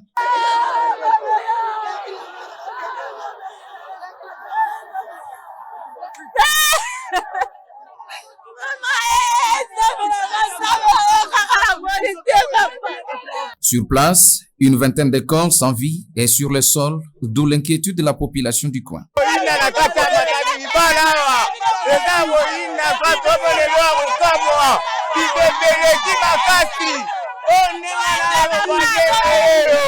Câble katani awa pona nini? Espace eza muke ba mama koma kofwe. Câble kwai ebomi bango. Mawonte Matadi Kibala awa la Matadi Kibala. Na presse ba watke benga la bango me ba tia na pembe na presse ezate. Ba koti na kati. Singa yango ne katani.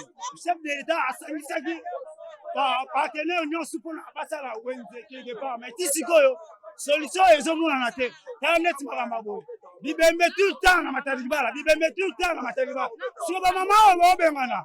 Ba kende wat kaka bato boti na babemala bangwana bazwaka bambongo ezokotana na bakoshi tokosuka wapi biso na Matadi Kibala bomoni lelo ensanyo esalemeli bandeko na biso esali passe oyo nyonso mpona kozanga place ya wenze.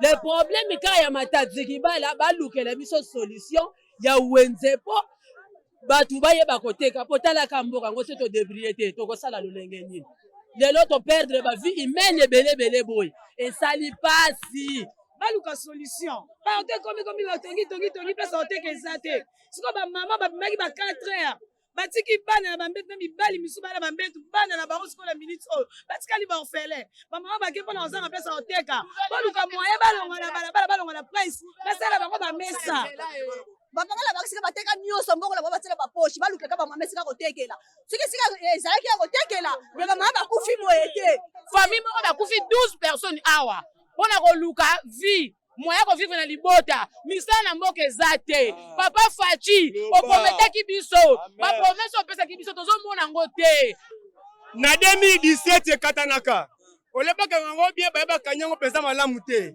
siko ntango ebomaka 5 personnes ebazika siko turo oyo ntango kaka ebeti nde ekati yango sikoyo ebomi koto oyo 24 koto ebomi 4 siko ntango nyonso wani bakufi donc mpo na nganga nini soki ntango bakama boye fo bakanga yango très bien parce que mbongo ozobima me esala mosala te eke na poche ya bato eloko bozala bango deuxième fois susu plus catastrophique. Aux autorités concernées de prendre précaution en vue d'épargner des vies humaines, surtout devant de telles catastrophes, car la vie humaine est sacrée, dit-on. Prévu pour 12 mois, le travaux de construction de la route Kikwit exécuté par l'entreprise Safrimex connaissent un ralentissement qui ne dit pas son nom. Lancé depuis le 10 août 2020, ces travaux qui avaient commencé à pas de géant tournent actuellement au ralenti. Cette situation devient de plus en plus inquiétante et préoccupe au plus haut point la population. Mais ça là pratiquement les bandes qui est vraiment malade. Là qui n'a pas de géant. Mazo ba difficulté bazwa qui a battu à régir des eaux qui consort ba olongola. Mais ce que nous avons remarqué après un moment donné ça l'a tenu là ça fait 4 mois ya de bon ça ba misala a continue tozo souffrir makasi misala esi ke meba bandeko oyo bazo sala misala sala bango balobi ke fala misolo emonana misolo ezala po basomba ba biloko misala ke meba soki mbongo emonani mbongo bote mbongo anje basomba biloko musala ekokende liboso mwa retard ya misala wa makasi po baosala baokanalize ma yuzo tamakala na baosa kutefuna ezai prévu te mais baeximwa musala moko na direction moko kuna po ekende rezo ekende rezo yango ese mwa retard.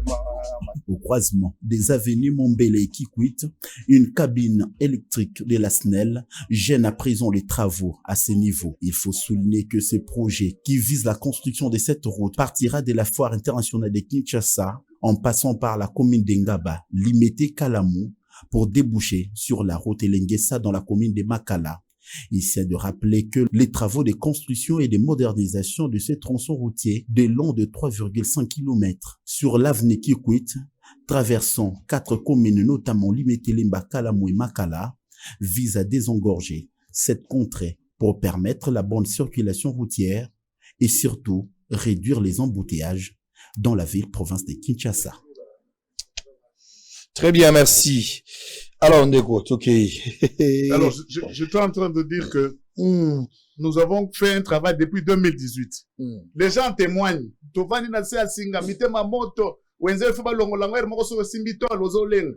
Mais balongote. So au leki aéroport, au mati, batunyo soit tongi avant comme na mausolée à feu papa Étienne. Bazo, les quartier sika ligne leka. Mais kendo tala.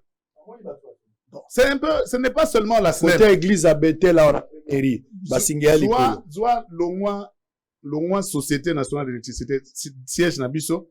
Katsanga mboke na poste texte na côté kankoko. Ouais. Si vous permettez, au moins une place bâtie médecin de nuit.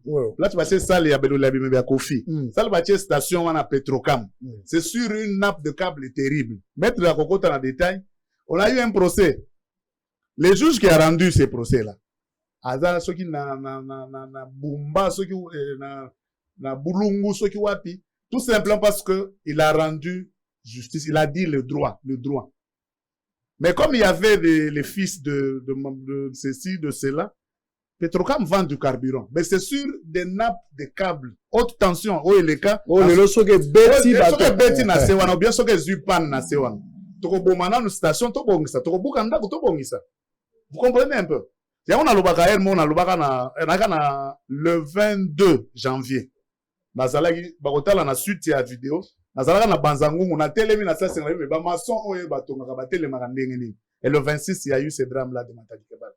Donc, il n'y aurait pas de gens, il n'y aurait pas de pluie ce jour-là, il n'y aurait rien. On ne serait pas en train de parler de ça.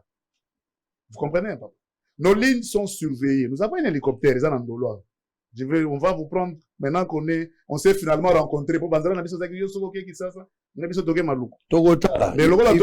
les choses au clair. Au moins, l'hélicoptère, il y a un Moussala Nangoïza, cautionné ba ligne, pour ba ligne, les gars, Zamba, Hermoko Batbazo, Tambola Nassa, ma colonne ligne pour un mais place où on a Matadi Kibala, donc, la SNEL avait déjà fait le problème, Nani avait déjà posé le problème. Depuis 2018. Depuis 2018. Et nous sommes en 2020. Mais pourquoi on l'a jamais exécuté? Mais est-ce que vous savez pourquoi on l'a jamais exécuté? C'est ce que je vais vous dire maintenant. Les ministres de la communication, porte-parole du gouvernement, que je salue, a tenu un point de presse avec le directeur général de la SNEL et le gouverneur de la ville de Kinshasa. Un de vos confrères a posé une question à Lobby. Bon, Excellence, déjà à Lobby. Oh, SNEL, déjà à Lobby. Gouverneur peut à Lobby. Faute Eza Yanani. Ministre, je salue vraiment le courage du ministre et je le félicite. Abi Faute Eza, biso gouvernement, na bino population. Parce que biso loi Eza. Ce que tu as là qui, bino pe boyo qui bo sombi ba mapang pe bo tongi pisika wana tembe likama ezalité. Mais gouverneur, gouverneur, ko ka ta kangal te permettre. Si les ça mettre gouverneur à lobby, mais ngana yambi nyonso pona okundame. Bozo ba biso to appliquer l'autre buka banda kume. 40% ba construction na Kinshasa, eza anarchique, ba occuper ba terrain, ba couloir à SNEL anarchiquement. Na buka 40% ya bolingo tsanga. Ça c'est le gouverneur de la ville que je respecte beaucoup parce qu'en fait c'est l'autorité à ça là que non. Dans ces pays-là qui ont le bien le moment est bandelique, na Kinshasa, na Congo, les gens dirigent avec le cœur. C'est ça. Je reviens sur ça. Mandele, azo dirigé dans Moutou. Merci beaucoup, Samo. Comprendre que. Bon, l'écho. Tokena ne pas na yo. Nga la ligne na eba dramo et salami. Pénalement. Parce que tokomangi na mambo responsabilité. Ba famille o ba koufi, et sengel ba dédommager bango. Ba famille o ba koufeli. Faut pas zoa misolo. Ba ndeko la bango ba kei. Bakufi malgré bango.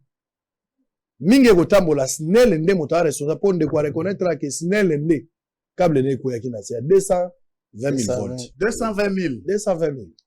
Nde koya kinasi. Donc câble SNEL et bomi bateau. Pénalement nani azali responsable ya dramo esalamaki selon Mobeko et puis makambo sengeli sa mandengeni. Merci beaucoup Sango ndenge opesinga honneur wana ya kolobela likamboyo kasi na sina lobeli yango su mingi. Na yebi pe ke souci oyo anime yo pe bandeko bazo tindo ba message wana ezake eloko eleki na Matadi Kibala no bomi bandeko na biso ezonga lisusu te. Pour que ezonga lisusu te, il faut qu'on examine mibeko ya mboka. Bauti koyebisa yo que sur le plan technique, ligne nyonso ya courant, haute tension, ezalaka na 2 fils ya protection. Moko likolo, mususu eza na se. Soki kake beti likolo, oya se eye ayambi yango na se al maîtrise yango na kati ya mabele. Ndeko sango eloko peut-être ba misusu ba ebite eza nini à travers yo bakoyeba yango sikoyo. Câble ya courant même ya SNEL ekoyaka toujours. Bakake ebetaka toujours. Eza ba événement moko oyo fortuit oyo zelante. Mais tango ekoyaka kuna na zamba esalaka ta dégâts moko te awa pe otika koyoka te batu pe bayebaka yango te. Pona nini parce kuna ba mesure ya protection ezo sala. Tango tokoti na kote oyo batu bazali bakamati baye ko s'introduire na se ya ba ligne wana tango bazo timola ba construction na bango banani ba fondation bakati file wana. Ce qui fait que tango kake beti moye ya ko anantira ngo na se ezate parce que file wana esi katanaki. Mais na ko yebisa eloko moko deko. Parce que eloko pesi awa eza très important pour la vie ya biso nyonso biso ba congolais. Eza question ya complaisance te. Secteur électricité eza très important. Tango ba avant 2014 eloko bando réglementé yango na mboka na biso ezalika ba texte misusu o na kelo ba eza ba ampleur mike o arrêté interministériel o il y a un accord ceci o il y a un document ya standard international. Mais biso tozo yo kakaka te. Alors parlement o biso to votaki. Parlement wana et se réunir. Document soki oti parlement et que na Sénat ba se réunir. Nyonso wana musala nyonso wana ici salami en date ya le 17 juin 2014. Tandenge na lingaka formule wana bien. Balobi boy. L'Assemblée nationale et le Sénat ont adopté. Le président de la République promulgue la loi dont la teneur suit. Parce que bamona que peut-être ba texte o ba tiaki o pegisi ko babiloko wana izaki na se mingi nde bazui toute une loi depuis 2014.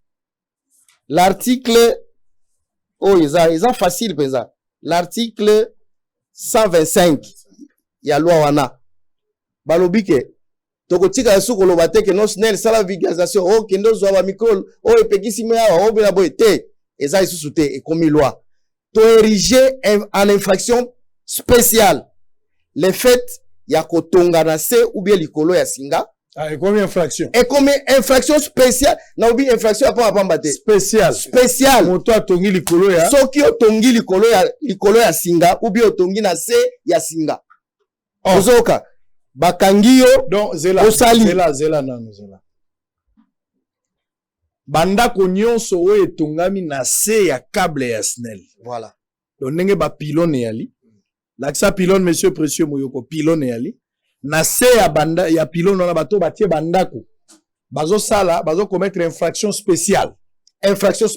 Bato yo pe batongi bandako na bango mena se câble ya courant eleki.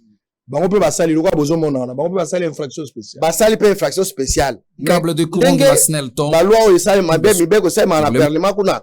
A tika ko loba ke eza infraction spécialité. Balobi soki otongi na se ou bien likolo ya singa. Bakangi yo, okosala boloko d'abord, okosala boloko ya allant de 6 à 12 mois ya prison. Et okofuta amende allant de 1 million à 10 millions de francs congolais. Nde mibeko lobi. Siko ba lobi ke non, ba on pe batonga ki me pour otonga, il faut kozala oza autoriser quelque part. Siko loi de dernier alinéa lobi boy. Mutu nyonso ya ko autoriser kotonga na se ya courant ou bien likolo ya singa ya courant bako kangaye de 1 à 5 ans. Pe amende ya kofuta allant de 5 millions à 20 millions de francs congolais. Loi yango. Eza journal officiel. Oh eza extrait ya journal officiel makambo yango esali mwa pasi. Alors, biso moi pas sina motu po awa sikoto lo banano kaya bato matadi kibala. Voilà. Parce que en croire ba déclaration yo zotanga na article wana. Oui, oui. Donc bato nyonso batonga bandako na se ya ba pylone bato wana basala infraction spéciale. Infraction spéciale. Bato pe batongi likolo basala infraction. Infraction spéciale. Akokangama. Bato pe ba autoriser bango. Bato pe ba autoriser bango. Basala infraction spéciale. Mais bato bakufi na matadi kibala moto atonga ki azate.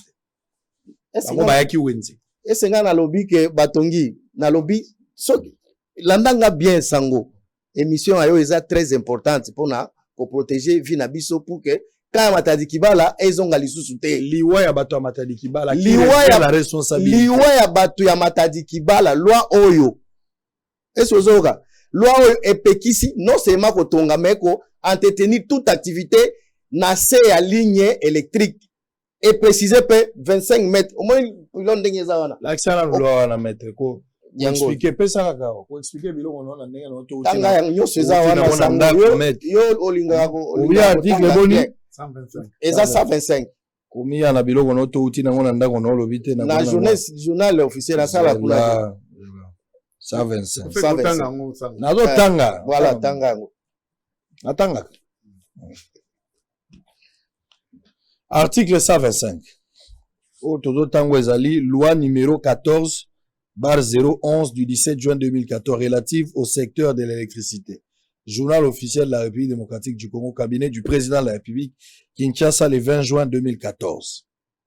Est puni d'une servitude pénale de 6 à 12 mois et d'une amende d'1 million à 10 millions de francs congolais ou de l'une de ces peines seulement quiconque qui construit sur ou sous les lignes électriques ou occupe des emprises, des installations électriques du domaine public de l'État.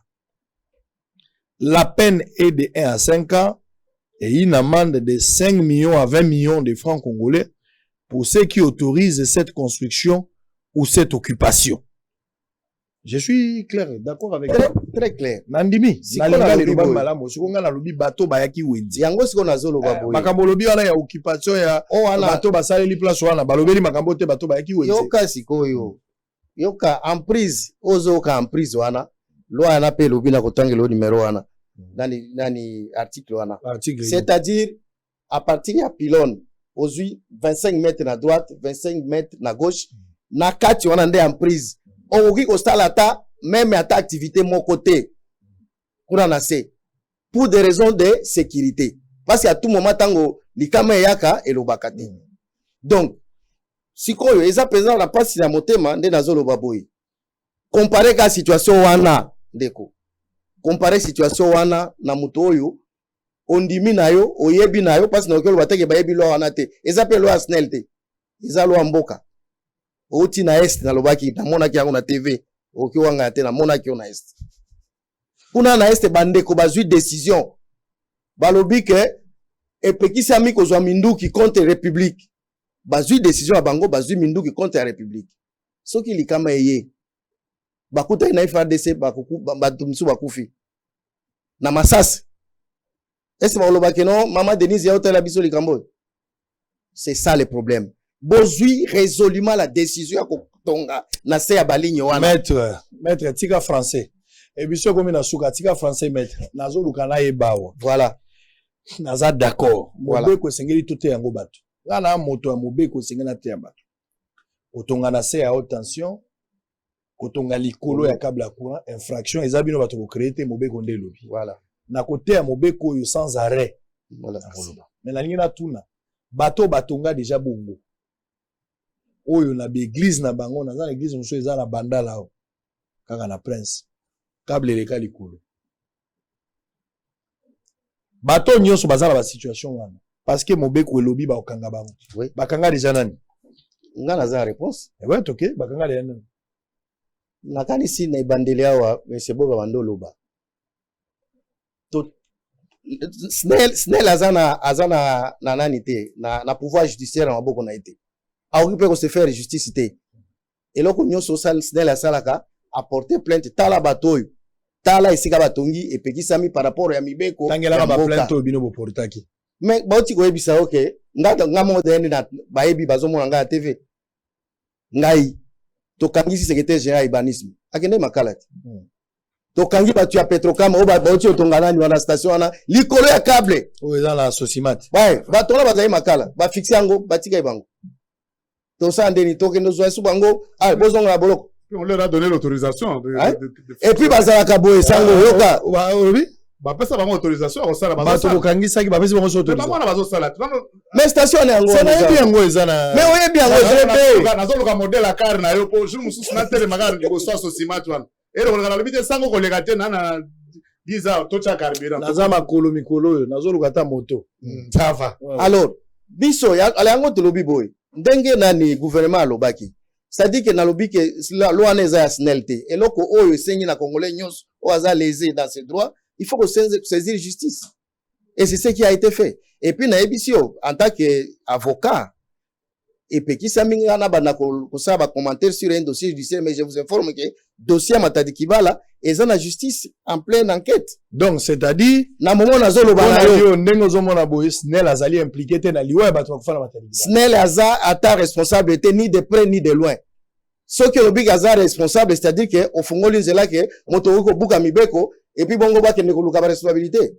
Donc pour na yo na article oyo responsabilité ozomona ngo il faut ezala na moto a autorisaka batonga na se ya câble voilà na civisme ya bato oyo civisme ya bato bango moko bayaka na se ya câble sango ndeko na ngai yo za intellectuel ata ba msusu waza ba intellectuel te oki komona ta ke même ata ba pesi autorisation yango pe parce que moto wana oyo secrétaire général bakani kuna na justice alors que d'abord je n'ai jamais été ici ya liboso na ya parce que audience foraine ezaka kuna ya liboso na ya baile nga dani na signé mais yo mutoke ko senga parce que biso peut être kenda ko senga na l'état oko senga be autorisation ya ko tonga na se ya olanaki nani ya reportage ya papa Bob mama na zolo nani ya na maluku tango to vandi awa to monaka moto na toyoka ka moto agent moko SNEL azui tester kaka tester roba to no bazango ake nango admeki na linza za moko na se ya nani wana epeli est-ce que loko na okyo te ata loko moko te ke awa na okyo ata oyebi na kotanga te c'est ça donc responsabilité eza SNEL te très bien tokomi na suka na pesio manga to senga que soko ko permettre allez-y bomba bilo musume bale exata extrait wana mama wana zoloba na wenzi wana na sadine nous avons commencé depuis 2018 na émission yaya et ce que nous demandons malheureusement aussi awa lelo ndenge tozaboye depuis drama Matadi Kibala ti lelo combien de gens ont détruit leur maison mutute nani alobi et comme elanga te na longwe mutute curieusement après Matadi Kibala toke na maluku avant okoma na commune soko zoke maluku na droite concession moko eza wana ezaka ya ancien dignitaire moko akufa acha mur pylône na kati pylône na 30 000 volts o memi courant na poste na sous-station moko eza état 1 et ça dit que maya mbula lokola ezozwa kota kokende te elandi mur wana érosion ezolia pylône wana so ekwei ezaka 30 000 papa donc ezala biloko ezosalema na mboko ezaka mpo na SNEL te na koprofita na yebisa sango na yebi te soki olekaka na poids lourd soki ozoleka na vini poids lourd oleki 14e million ozokende mpo matete otali na droite na yo barai ya SCPT eleka wana soki oleki ba 19 heures nazoleka na telemisi mutuka nazotala nayeki policier azobisa masa nalobi kutanga nazomela biere na rai wana place tovandaka to batie bakiti likolo ya rai yaya tozela nini locomotive ramasse susu. Je profite de ce micro pour remercier Jouana Baokunda Bandeko Bakufaki. Namona société civile, lisanga ya ba mouvement citoyen basali kaliko na bango. Ça m'a quand même interpellé bien. La conscience commence à dire lobby l'État congolais zoa ba disposition na yo po ete tomo na makama ya boete. Ça la loi oyo voté et ba koka ko ça produire ba effet na. Très bien. Na cité. Tokomi na suka. C'est ça. Ah, merci ça. Bon, en fait, et là, on a un dossier de récupération politique. Nga la kanisa dit que, le gars, on a parlement. Tout ça, on a agence SNEL. Ba agent, on a pas ex-agent, ba agence SNEL. Ba za ba député, ba koka ko éclairer, ba député nyonso, ba éclairer na président de l'Assemblée, ba éclairer ba continuer pour que ba mauvaise interprétation ba kamsu sur les mais et ça l'inga passe. pour des raisons ou pour Magamoussous Moutoura moyen agenda nae, à profiter à l'oba technique. Or, na ba député tout, au bazakuna, au asala transport, à Zamoko, Missousso, basala ba distribution, bako kolobela ma protection en ligne, parce qu'en fait, ce que ça permis, ba protéger, député moko, ben na mobasine na, c'est une singi pour le lunde na yo. Bon, yondo tanga, ngana tangi, ngana ba député basala yé moto, baza moi ebele. Ngana ulinde mais batika la osala transport, il y a haute tension, na ligne tepo, système à protection, na koyi ko exposer, ça fait partie du secret de l'État. Vous comprenez? Et là, bakad nous nako oye pendant notre photo kende inga.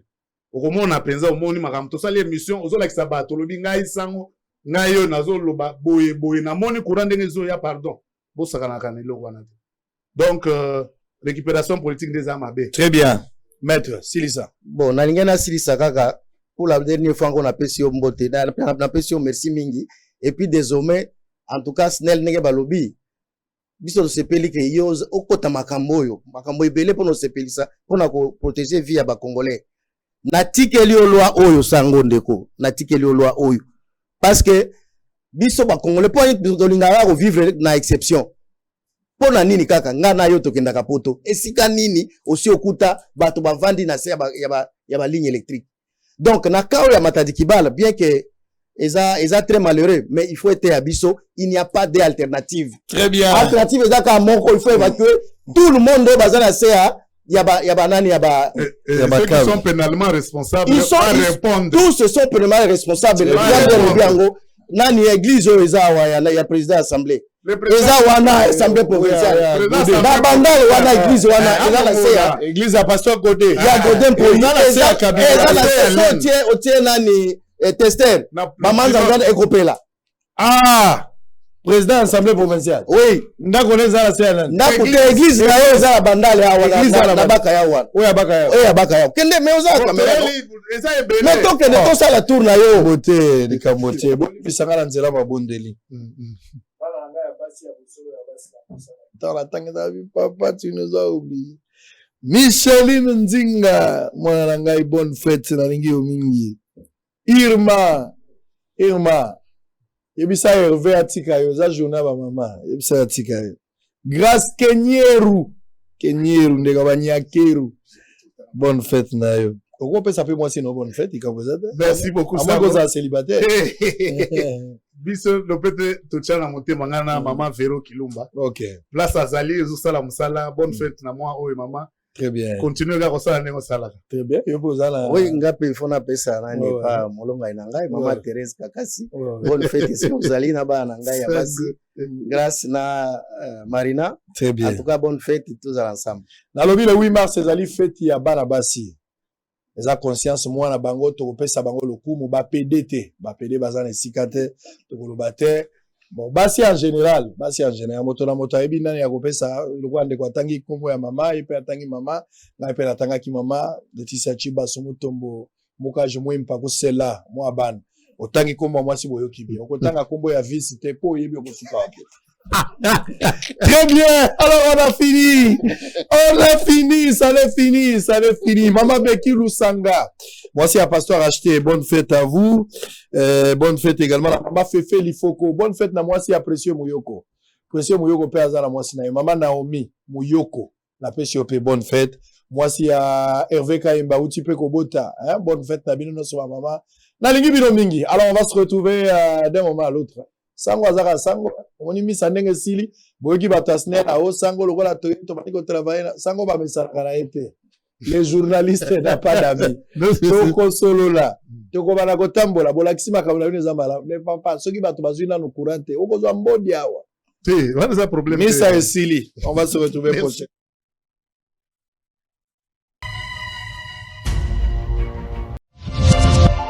Hiro, merci à toi d'être venu. Merci pour l'invitation. Avec grand plaisir. Merci. On voudrait faire un petit coucou à Youssouf et Momo Nyangadou, voilà, depuis le Mali. Et Hiro, une dernière question.